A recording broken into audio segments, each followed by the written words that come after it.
13h47 sur BFM TV. On revient en France avec la situation météorologique. Et puis, on est également en ligne avec Patrick Marlière, météorologue, directeur d'Agathe Météo. Bonjour. Vous nous confirmez que là, on va avoir des précipitations très abondantes sur des sols très secs.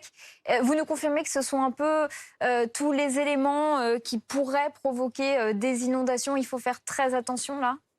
Oui, et comme l'a expliqué parfaitement Kevin avant moi, mais effectivement, les quantités annoncées, parce qu'il y a deux types d'orages qui vont arriver. Ceux qui vont circuler, qui sont attendus dès demain soir, qui vont circuler, qui vont traverser toutes les régions prévues. Donc, les orages vont déverser pas mal de précipitations. Ils pourraient provoquer localement quelques inondations aussi, mais c'est surtout pour la journée de mercredi où là, ces orages seraient peut-être un peu plus stationnaires. Et là, ils pourraient donner des quantités qui dépasseront les 100-150 litres au mètre carré, voire les 200 litres près des Cévennes. Donc oui, inévitablement, cela va provoquer des inondations dans ce type de situation. Si tout ça se déroule comme prévu, on ne va pas y échapper. Donc entre mardi et mercredi, une situation qui s'annonce assez instable. Alors les orages pour aujourd'hui, on les voit actuellement sur la Bourgogne qui remonte sur l'Alsace. Quelques-uns circulent aussi près de la Manche de façon plus isolée. On en voit aussi sur la Sardaigne et la Corse. Mais effectivement, rien de comparable à ce qui nous attend à partir de demain après-midi.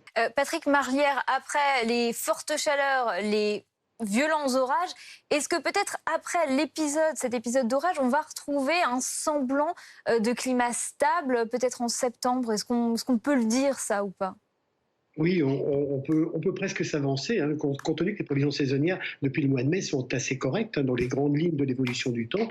Et là, d'abord, après ces orages, donc on va pas revenir sur le détail, on vient de le faire, mais effectivement, le temps restera un peu instable jusqu'en fin de semaine. Et puis, de nouveau, hein, à partir de dimanche, les températures vont remonter. Quand on regarde l'indice thermique, c'est-à-dire que les températures moyennes sur la France et par rapport à la normale, eh bien, de nouveau, de fortes chaleurs pourraient revenir à partir du 22. La pointe serait le 25-26, donc on va encore terminer le mois d'août avec des températures très élevées. Alors, il n'y aura plus ce risque important de canicule car les jours raccourcissent aussi, mais en revanche, la première tendance pour le mois de septembre, eh bien, confirme que le temps sera de nouveau sec et chaud, en tout cas pour les 15 premiers jours, avant le retour aussi de nouveaux épisodes méditerranéens et sévenols.